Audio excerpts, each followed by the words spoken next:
the Learning and Development Podcast, presented by 360 Learning.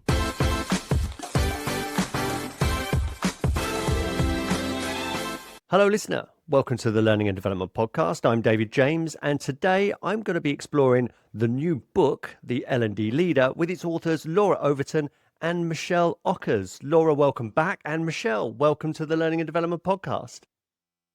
Thank you. Great to be here. Now, you've both been immersed in L&D research and practice for decades. So why did this feel like the right moment to write The L&D Leader? A couple of reasons. First, on an industry level, David, I know it's not the first time we've gone through this, but we seem to be in this existential crisis around the disruption caused by AI and continuous pace of change, right? We've been talking about the pace of change for decades. And if I look at some of Laura's research reports from 20 years ago, she was talking about the pace of change then, others are talking about it, but boy, did we get a taste of that during COVID, right? And something I've noticed recently here in Australia, Laura, I don't know if it's the same in the UK, the term change fatigue, no one's talking about change fatigue anymore. It's like we've accepted that continuous change is just the way it is. So when continuous change is the way the world is, when things are becoming more complex and we've got less time to respond and to support the people in our organisations and the organisation as a whole through this ongoing change, it's time to step back and have a little think about what we're doing and maybe what we need to do differently. So that's kind of from my perspective, industry level. Have you noticed a change in the language around change, Laura, recently in the UK or Europe?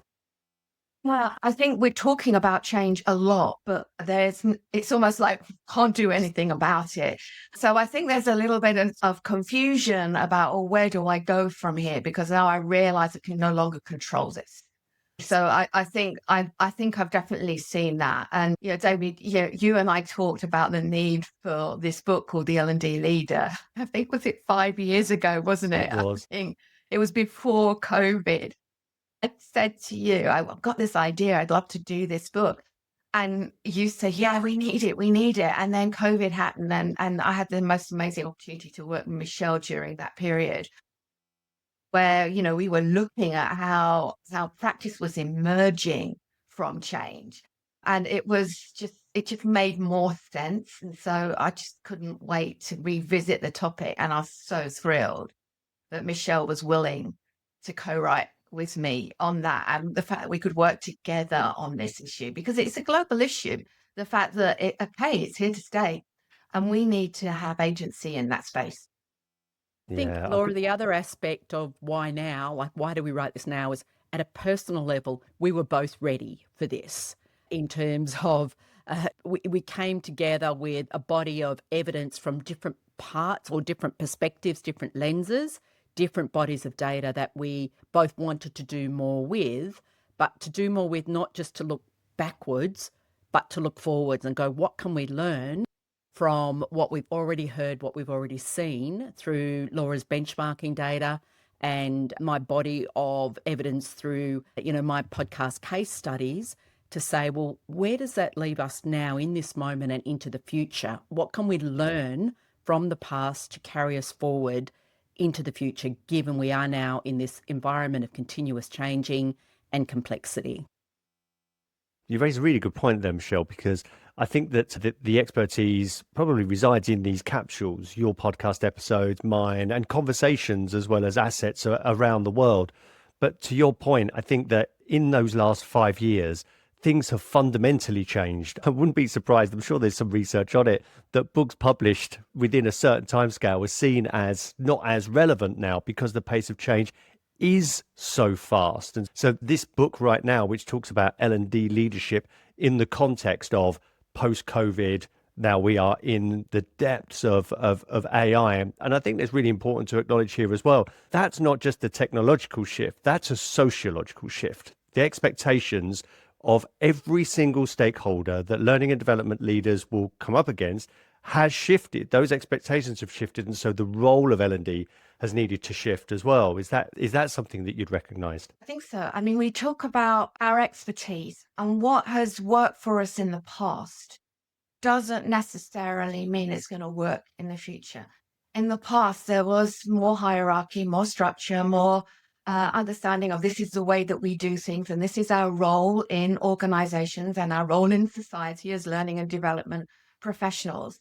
And yet, when our whole organizations are shifting and changing, and it's unknown where people are going to end up in this new world of work. That, I think, is the biggest challenge that we've got at the moment. And I think as being seen as experts in any one of us in our fields, if we've been around for a while and we've had success in the past, doesn't mean to say we're going to be successful in the future. And to be honest, David, that was a real challenge for us writing, because we have good reputations, Michelle and I. And in fact, when we were first approached to write the book, it's because you are experts, and yet none of us are experts in this new world. None of us have trod a path through this continual disruption. None of us have worked out exactly how to prepare our organizations to be equipped for today and ready for tomorrow, when we don't know what ready for tomorrow actually looks like. And that's why we kind of cling on, as an industry, we've always clung on to what's the latest news, the latest model, the latest technology, the latest tool. Will that help me to have impact, in inverted commas? And actually our impact is the way that we turn up and respond in that world of work, the way we bring our expertise in that world of work, the way we bring our experience in that world of work as well. So it's that knowledge that we have as learning professionals that allow us to adapt and flex in this new space, that actually converts us from being somebody who is a deliverer at whatever stage we are in our career to somebody who is really ensuring that others are equipped and ready. And letting go of our expertise was tough. And I'll be super honest with you, when we were writing, I was struggling, because everyone knows my research, my work, my benchmarking, my maturity models. Everyone was talking about them, not necessarily using them. That's a different matter. But and people say, "Oh, well, you're an expert in that field." They say, clearly we're still in the same position as we've been in a long time. So maybe we're not experts. How do we approach this? And I think for Michelle and I don't know, Michelle, whether this is true for you, but I think when we wrote to each other about why we wanted to do this, we did a private piece of writing, and we said, well, actually, I don't want to be that expert. I want to write because I want to continue to learn. I don't want to be one of these people that say, oh, we've already talked about that. We did that 20 years ago. It's like, it just doesn't feel right. I want to be a learner. I mean, if you had a similar sort of feeling on that, didn't you, as well? I don't see myself as an expert. I see Yeah. myself as someone who is creating kind of this continuing conversation with the L&D community, either one person at a time through the podcast or with groups that I'm working with, and it's a process of discovery. I want to circle back, David. I think you asked about the role of L&D and, changes to the role of L&D. Laura has an interesting way of framing what we're here to do. And she used the phrase earlier to help people to be equipped to perform today and ready. I think you used the term ready for tomorrow, Laura, but Laura and I both worked with the same client in Australia this year who said to me, oh, we don't talk about tomorrow anymore. We just talk about being ready, like adapting to change continuously, because things are moving too fast. If we talk about tomorrow, people think it's off in some distant future. But I think what's shifted is the ready bit. And I know we're going to talk a little bit about the navigation metaphor that we use in the book, but the idea that the horizon is getting closer to us, the amount of time between a shift and us needing to have people ready for that shift is so tight now that our traditional approaches cannot respond quickly enough. So it's not necessarily at kind of a big picture level that our role has shifted in terms of what we're here to do, but the way we approach it is shifting and needs to shift. Yeah, that's really interesting. What I like about that, Michelle, is it's a focus on agility rather than the non-urgent. If we're talking about the skills of tomorrow, quite rightly, you've just said that there's no urgency there. You could also throw in that learning and development across the board doesn't have a very strong record of developing the skills of tomorrow. It's very much focused on the skills of today, but being part of a system that seeks to breed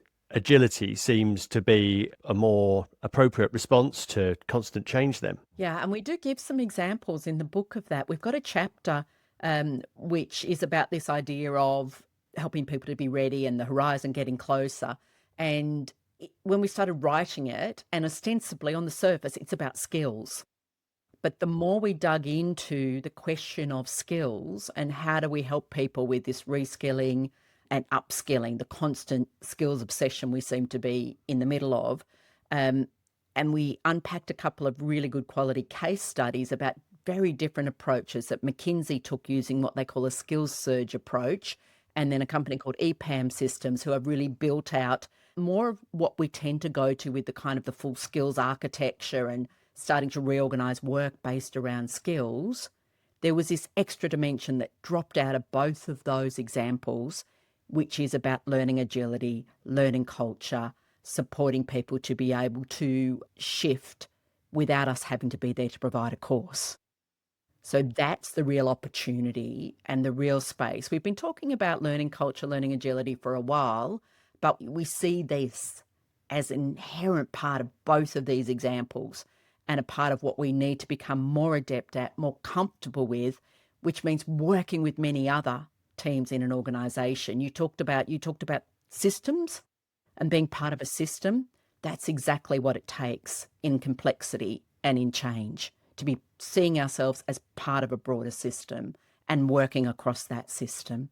And that's a key to learning agility, learning culture, and supporting people to be adaptable. It's kind of was surfacing through all of the data, the way we gather data over the last 20 years. It's those themes, it's those ideas that the more mature organizations were delivering in that space and operating, not delivering, operating in that space of agility and within that system. And we certainly saw that in the maturity work that we were doing. And Laurie, you've been closely associated with maturity models in the past, and yet this book, as you've alluded to before, as you move away from models towards principles, why was that shift important?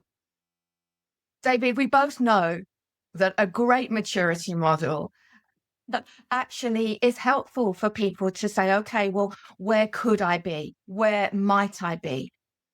Unfortunately, a great maturity model also says to people, where should I be? Now, David, you've been involved in the maturity benchmark, the tools maturity benchmark work for decades. We deconstructed all of the models that were going at any time that a model came along, an evaluation model, a peer-to-peer learning model, a 5DI model, whatever model it was, we deconstructed it into its behaviors. And we asked people the extent to which they were using behaviors. We looked at every technology over those 20 years. We were looking at AI, decades ago. When the term first came along, when mobile hit, when social hit, when all the tools, all the technologies, all the behaviors, and millions and millions and millions of data allowed us to come to a point where it was very clear about your different stages that people were at. The first initial transactional stage, right the way through to the environment that Michelle was really brilliantly describing as what we would call the high-performing organization.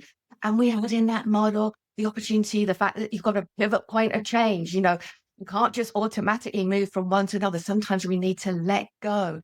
So we had language, we had roadmaps, we had data, we had community coming into that whole 15-year research program to deliver against models, to help us identify the models.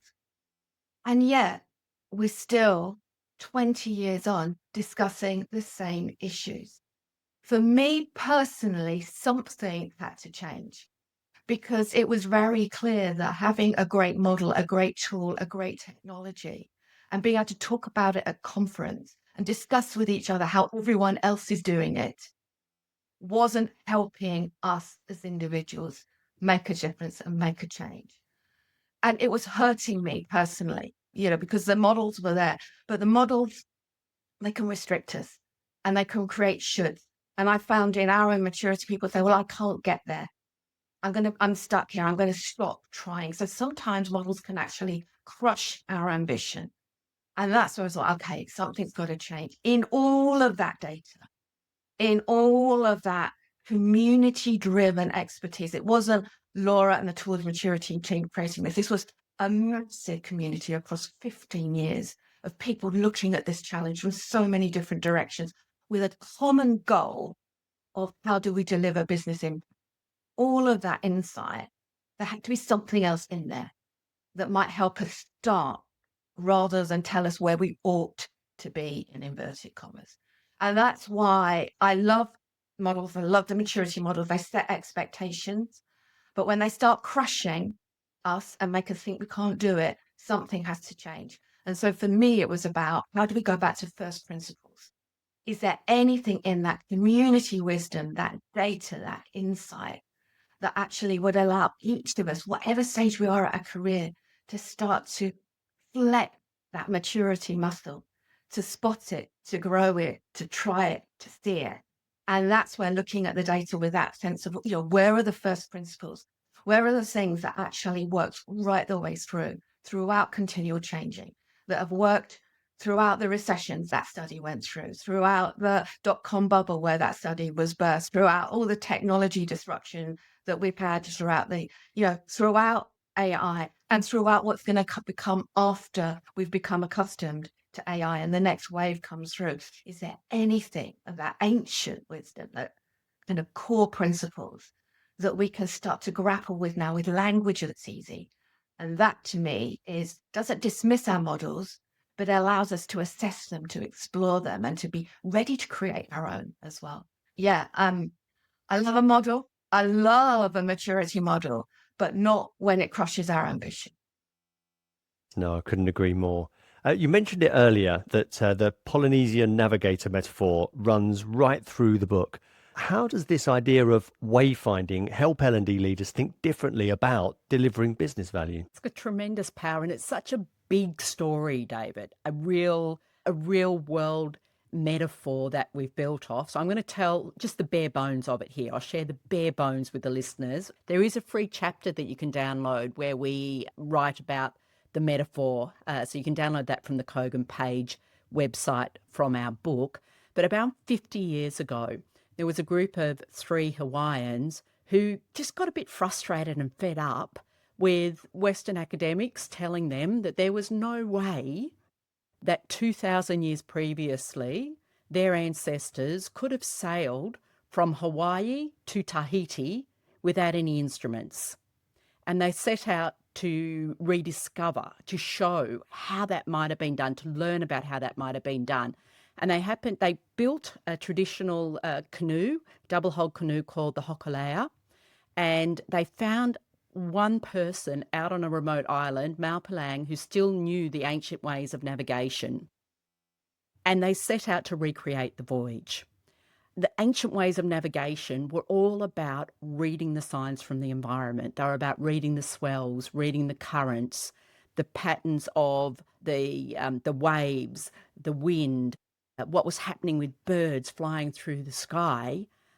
But the other key was to have this end vision, to know where you were going. They talked about the idea of raising islands. If you're in the ocean and it feels like the land is coming up out of the ocean, but before you get close to it, you have to have a vision of where you're headed, and then to be taking their constant readings. So in these ancient ways of navigation, the navigator would be taking 5,000 observations a day, making 50 decisions a day. And then at the end of the day saying, well, where are we now compared to where we're headed? This vision I have of Tahiti off in the distance, even though I can't physically see it. And what do I need to do to adjust my course, to adapt and course correct? And they recreated this voyage. That in itself was an incredible achievement. But the other thing that happened when they landed in Tahiti, there was a massive crowd there to greet them, something like 2,000 people, Laura, standing on the shores of Tahiti. 20,000 people. 20,000. It was 20,000 people. Yeah. And what they had tapped into was this wasn't just about one voyage, but it was about a cultural renaissance. It was about rediscovering a sense of cultural pride and who they were and what they were capable of achieving. So I'm just going to leave it at that. And we may pull on the metaphor a little bit more as we go through. Part of the metaphor is about this idea of wayfinding. So rather than needing to know every step of the way, right at the start of a journey towards Tahiti, towards our vision, and in our minds, that destination is business impact or business value, can we see where we were going in our mind's eye? Can we create a shared sense of that with our crew? So can we create shared alignment around business value and what that destination looks like with our stakeholders? Is the first part of the metaphor. And be comfortable with there not being a map, not being a road, but seeing the journey more like ocean navigation and having to read the signs and the environment around us and to course adapt as we go to land on business value. So that's the wayfinding metaphor, and the idea that in L&D today, because things are constantly shifting around us, that we're working on creating a shared vision that we're driving towards. We have an idea when we set out of how we're going to reach our destination, but we're very conscious that we need to stay tuned into the signals around us and to adapt and respond to them as we go to stay on track. We're not proving that we can do something.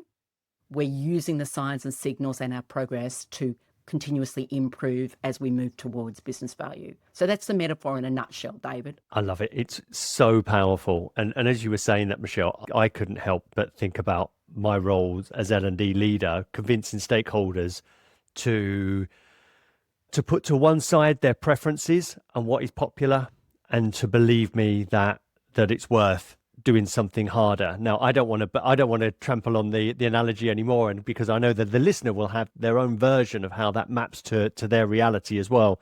And I'm sure that we'll unpick that even more. But I completely agree that is incredibly powerful. Now, you interviewed over 40 L&D leaders for the book, looking at their mindset and thinking habits.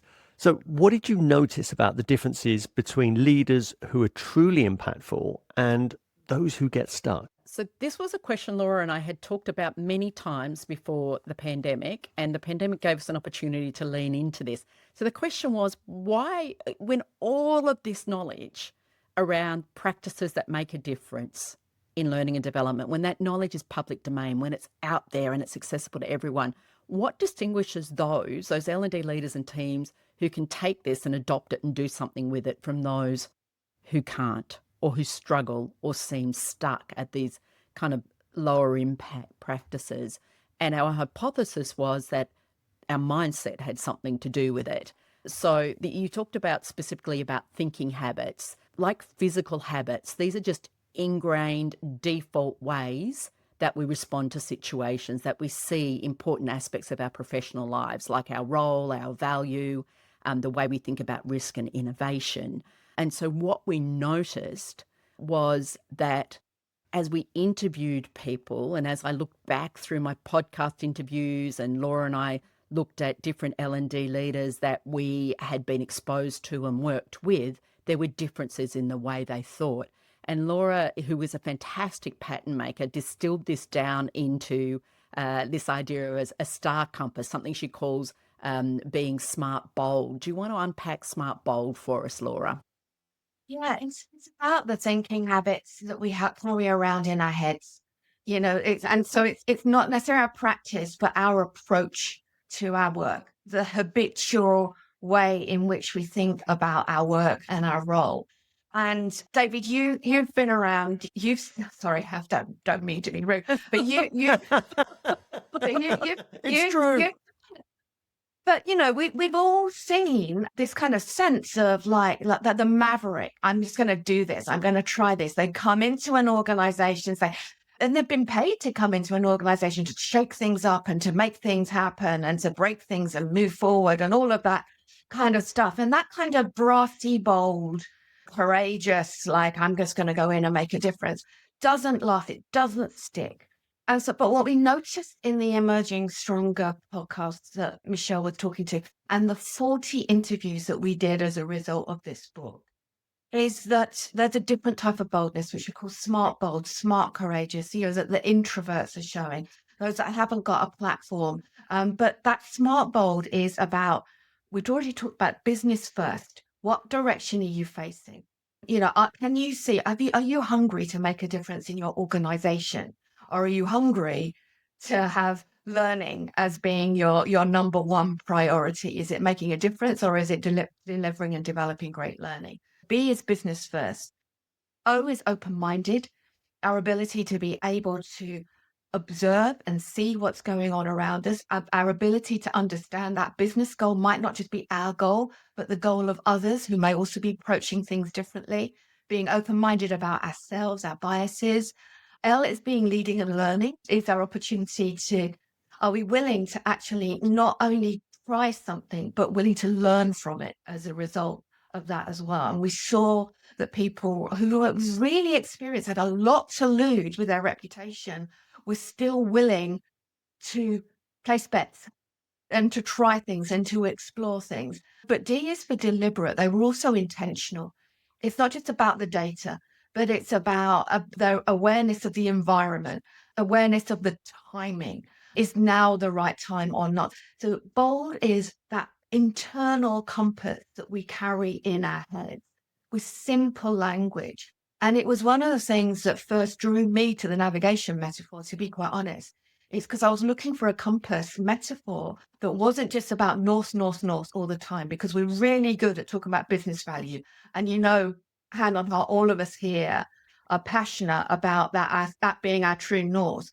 But I felt that there were these other elements as well. And it's the star compass that these Polynesian navigators carry in their heads, that they learn from a really early age to understand what's moving around them, that actually influences their practice. And so for us, bold is that internal compass that we use and that we saw emerging through all of the interviews through COVID and the 40 interviews that came through for the book as well. It's a different type of way of thinking, but it's courage. It's smart, bold courage. What I loved within the book as well with the examples, I'm not going to, no spoilers here, but as an example, when you explained the open-mindedness, I saw the intentionality and the focus of what that actually meant for me in my role as an L&D leader. So it was a map there. It was something that turned what would have been perhaps like a nebulous idea into practicalities of how I can intentionally establish myself, build a reputation as well as the credibility to utilize later down the line when I needed it for leverage. It was incredibly powerful. And you have the other one, the try as well. Yeah, try and be bold is our core message. We've got the be bold, that's the internal, that courage, but try is our practice principles. Try is how we looked at the whole of those 20 years of data of high performing teams and said, okay, well, what are those core principles? And they're really like Michelle was just describing. And it's almost embarrassing. Michelle, you know how difficult it was, because it was so embarrassing to say, actually, this is where we've landed and coming back to core principles. Try is tuning in with an ing, tuning in, constantly tuning in to what's going on in business, to what's going on with individuals, that balancing between business and individual need, and what's going on in the environment. So tuning in is about us being aware, those 5,000 areas. And now there are processes and there are models and there are linear things that we can do to get better at that. But actually, it's a way of life that we need to be involved with the whole time, every conversation. So where open-mindedness comes in. R is our professional responding, who we are as learning leaders in an organization rather than course deliverers in an organization. So our responding is how we choose to respond to help the organization move forward. And that's all about making sure that we're making the right choices. It's good learning science, digital curiosity, you being, open-minded about the choices that we have. Responding is about our choice to enable learning in an organization rather than deliver learning to an organization. Responding is the way that we bring others with us. That navigation isn't a lone trip. There are people on those canoes that need to move to a new place in order to be successful. And it's how we bring our responding, our ability to navigate whole communities to a new place of success. But it's also that thing that we do at the end of each day, which is I for improving. What are we monitoring? How are we sharing what we're finding out? How are we adapting our course? And these try principles are things that we're doing continually. And so, as an aspiring learning leader, we can just sit in our job. We might be just given a small job, but we can start to think, oh, am I tuning in? Am I, they can start to think about that language in the work that we do. If we take on a project, if we take on initiative, if you respond to an order, because we have to at that particular point in time, how do we layer these principles in so we do that work? If we're creating strategy, if we're needing to adapt our strategy, that's why we're talking about try and be bold. Simple language that we can embrace and create habits around, that we can evaluate our models and our processes around. That's where we feel leadership will rise up. We can raise our own leadership through this process as well. Just really quickly, it was really interesting when we shared this initially a couple of months ago. Somebody said, oh, I don't want to be in an industry that's trying, it's like with a try with a Y, it's like it means that we're always trying to make an effort. And then I thought, oh, and I'm not a rugby player here, right? But then I realized that the try is when you're putting the ball, or whatever it is I'm not a rugby player, right close to the goal. You're moving down the pitch, you're taking it on, you're going against the flow. That's the kind of try that we're talking about here. It's that intentional, purposeful movement towards a goal. So yeah, I'm proud that we're advocating try and be bold as part of these principles. What I love about that so much is that because this is based on the interviews and the insights gained from those leaders, it does something that I think that our profession has found difficult over the last decades, which is actually standing on the shoulders of the giants.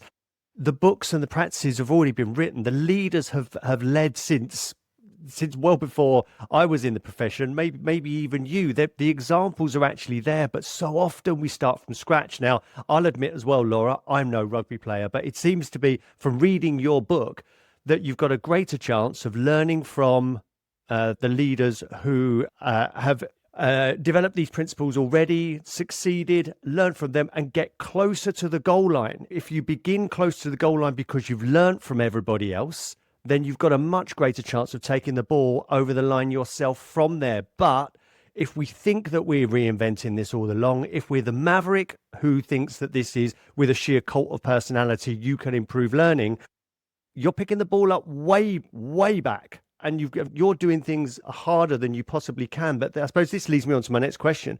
I'd love to know from your interviews and from the conversations you've had, what examples, perhaps some ahas, where you saw how what other people were doing actually got them close to the goal line, but especially when using the principles that you've outlined. Oh, there's so many examples. We have 7 extended real world examples in the book and lots of small vignettes. And I'm going to just use one, and I've hesitated to pick this one because it's a really big example, right? It's a big learning strategy in a big global organization, AstraZeneca.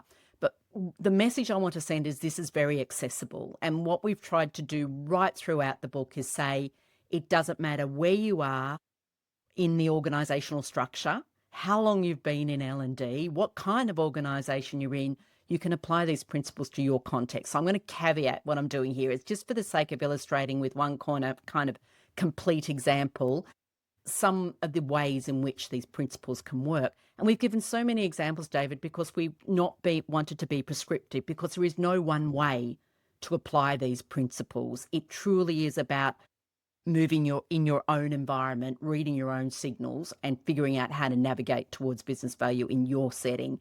But that having been said, I won't do this justice in 3 minutes. I'm going to try to whip through it, but just to give people a feel for an example of how these principles come into play and the impact they can make.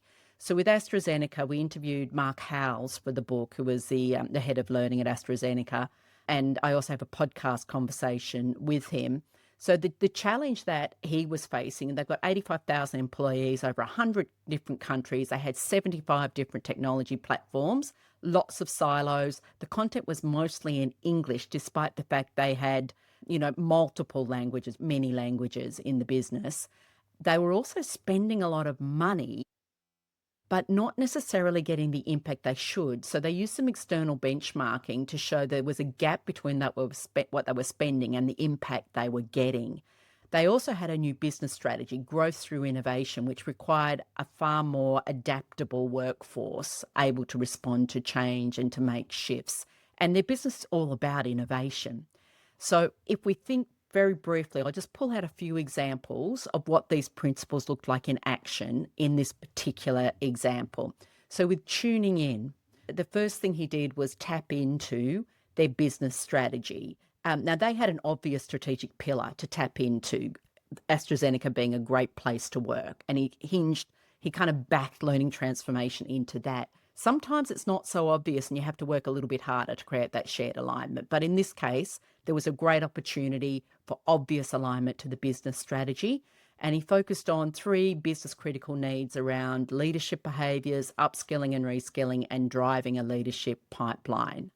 So he was able to secure executive buy-in by making business value crystal clear. And he also set up a learning board comprised of senior business leaders to maintain continuous alignment because he knew this was going to be a multi-year journey. So he was in constant conversation with them and creating that ongoing, are we still on track to Tahiti? Are we still making progress on the way?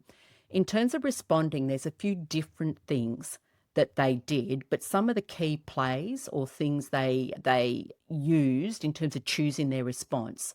One of those was around leaning into behavioural change trials to understand how they might be able to support people to learn as they worked. And they actually worked with a behavioural scientist and ran some journaling experiments to see if that was going to shift learning habits for people. And they were able to look at what did and didn't work and to scale that. So that's one example. They really leaned into making learning more accessible to everyone. So one of the things they did was they expanded resources from English only to 14 different languages, which covered 85% of their workforce. And they also just opened up all learning to anyone. It was no longer based on what function you worked in, what country you worked in. They just made it highly accessible. So that was part of choosing well. The tech piece was really important. So how we enable learning, technology is part of that. And they really leaned into those 75 platforms. They reduced them to 12 core systems. You can only imagine the stakeholder engagement that took, right? The level of effort that took.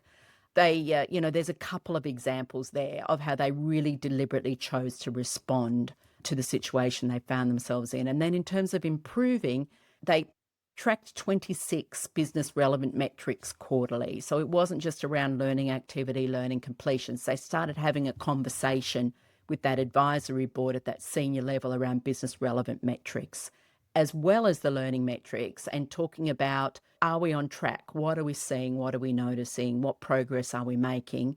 What might we need to shift? One of the key things that they noticed was over the 3-year period in which this new learning strategy was brought into play and executed was a 25% cost reduction, whilst they'd actually expanded their offerings by 600%, which is massive, right? So the level of impact they were able to achieve on that basis. In terms of the quality of manager discussions, development discussions, they reported substantial uplift in manager discussions, also in employees engaging with learning, and those who were engaging being 20% more likely to be promoted. Like I said, I can't do justice to the whole case study, the whole example, but it just gives you a flavour of what tuning in, responding and improving might look like in this one particular instance. But, I think the power of the book is in all of the really small examples as well as those case studies, and they're just smattered right throughout. Yeah. Brilliant lens, David. When I re-listen now to some of your podcasts and Michelle's podcasts, I hear it, I see it. I say, oh, that's a really interesting aspect of how they were tuning into that environment. It's really interesting that they're responding to that. And, I think that's the critical thing about this. It's not that, okay, we're bringing you new principles. We're bringing you ancient wisdom that has worked throughout change, throughout technology to deliver more for less. I mean, it's really interesting that Michelle's example there when she was talking about it, There was that emphasis, which so many professionals have got at the moment, on how to deliver an improved learning service in a difficult environment. And we can't take away from that. But the way Mark was doing that, because he was positioned into where the business wanted to go, the data, yes, he's got efficiency, yes, he's reached more people, but it's a performance that he's able to do because he's working with others, because he's connecting with others.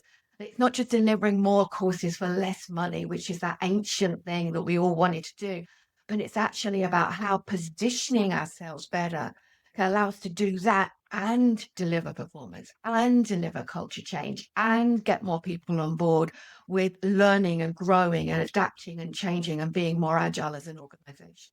And I think that's the critical thing about these principles. It's allowing us to respond today to what we're being asked for, but in a way that prepares us better to be able to raise Tahiti in the future. And that's the part that really resonated with me, Laura, that you're going to Tahiti.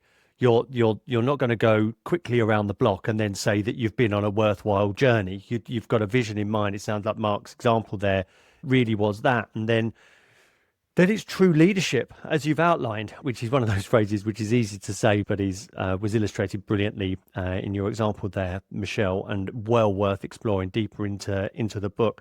I've got to finish off with a couple of other questions. I want to land this in gritty reality, if that's all right, because I know that you'll be able to do these questions justice, because many L&D teams, as you will know, still operate under job descriptions and remits that haven't changed in what seems like 20 years. They're focused on a learning provision in the form of courses, platforms, and content, and they're held to account with engagement and completions and satisfaction.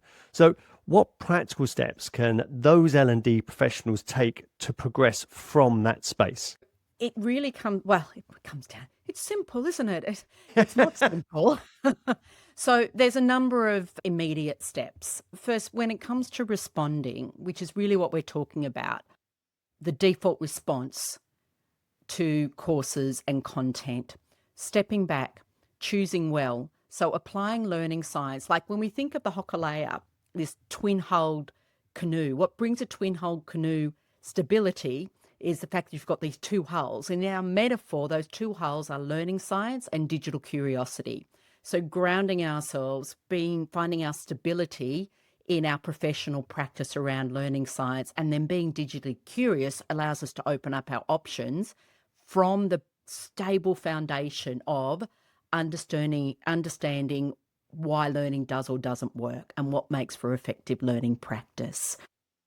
So Charlie Munger, who some of you will know as an investor and businessman in the US, said in a 1995 Harvard speech, he said, "To a man with a hammer, everything looks like a nail." So you have to expand your toolkit basically through digital curiosity grounded in learning science. I would say also explore the work of others. And as you said before, David, there's all these little capsules out there which show us what other people are doing, which we can use to get curious about and go, well, they're doing something different to me. What are they doing? Why are they doing that? How might I adapt that? We encourage people to try experiments, and there's lots of examples of experiments that people could try in different parts of the book, as well as to do something called keeping a field notebook. And this is probably the key to unlocking a lot of being able to make different responses, because a field notebook is a place to make observations. Field notebooks are used by scientists, by explorers to observe what they're seeing. Lab notebooks are used by scientists to track their experiments. What did I try? What happened? What did I notice? It's all data. So a field notebook helps us to explore when we try experiments, when we try something different, when we're tracking our choices around how we are trying to enable learning. What are we trying? And to be more reflective and more conscious of the decisions we're making and of what we're noticing around us and what is happening as a result of doing things differently. So there would be a few practical steps I would suggest that people can get started with. Now, there's no doubt that the listener is going to be inspired from this conversation. It is, first of all, benefiting from the research and the experience that you both have and have brought to this conversation, as well as putting into the book. But it could also feel overwhelming. I wonder whether I could ask you both for one nugget that that could take the listener from being inspired and perhaps overwhelmed into feeling as if they feel equipped to take that first step? What would it be? Be about turning around and seeing ourselves differently, because we have to see ourselves differently before we can start to act differently and before we can start to influence change in our organization. And if we've done anything in the book, we hope we've inspired through the stories from small charities, people who've been in industry for a tiny amount of time, people like Mark we've already talked about, to say, actually, this could be me. If I can create a vision for what I can contribute into the business, then I will start to be able to spot opportunities to be able to do that. I'll be able to spot what the things that I can challenge, the things that I have to go with the flow until things change. Yeah, I'll be able to see things differently if I can see how my value is different. So for me, it will be just literally simply turn around. You are a learning change maker. You can just your presence, your curiosity will make a difference in the space that you find yourself. But direct it to the intention where you want to go. Direct it to helping others be equipped and ready, rather than directing it to protecting what you've done in the past. Michelle? I would encourage people to reflect on their thinking habits. And, we've got a little worksheet in an appendix in the book, which invites you to reflect on, recent practice, a recent project or initiative or solution, and just start getting familiar with how you think about the different elements that we present in the book and where you naturally default to, not because there's a right or wrong, but because it's part of starting to notice, how do I show up? How do I typically think about risk and innovation, about my influence, about timeframes? Because that noticing, that recognizing is the start of being able to make deliberate and intentional choices about how do I want to think about these aspects in different situations in my work. Thanks, Michelle. And if I could throw one out there to the listener as well, you could do a lot worse than to buy the L&D Leader, which is available from all good bookshops and online retailers as well. It's a captivating read. It's very different because of the wayfinding analogy that runs through it. But as much as you've tried to limit to what extent you are experts in the field, there's no getting away from the fact that your decades of being involved in your contributions make this an absolutely essential read. And Michelle, you've mentioned a couple of times your podcast. Just on the off chance that we have listeners who aren't aware of yours, I'm delighted to have you on here, Michelle, because Learning Uncut is one of my very favourite podcasts as well. So I would certainly point the listener in that direction as well. And we'll also put some links in the show notes for your LinkedIn profiles, your websites, where to get the book and the podcast on there as well. Is there anything else that the listener should know about where they can go or how they can contact or follow you? I think you've given them plenty. You're very gracious, David. Thank you. Brilliant. Thank you very much. It's been a wonderful conversation. I'm hugely grateful that you've taken the time. So thank you both for being guests on the Learning and Development Podcast.